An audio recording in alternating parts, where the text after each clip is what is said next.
ভগবান শ্রীকৃষ্ণ বলেন, মানুষের দুটি পা, দুটি হাত ও দুটি কান আছে, অথচ জিহ্বা একটি কেন? আবার জিহ্বাকে রক্ষা করার জন্য অসংখ্য দাঁতও আছে, কিন্তু জিহ্বা হলো একটি।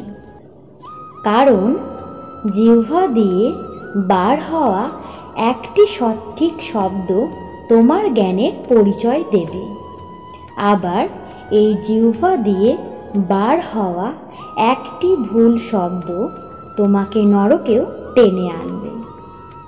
অর্থাৎ শব্দ হলো ব্রহ্ম, তাই শব্দের ব্যবহার সঠিকভাবে করুন। জয় শ্রীকৃষ্ণ। তো ভিউয়ার্স, কেমন লাগলো আমাদের আজকের ভিডিও?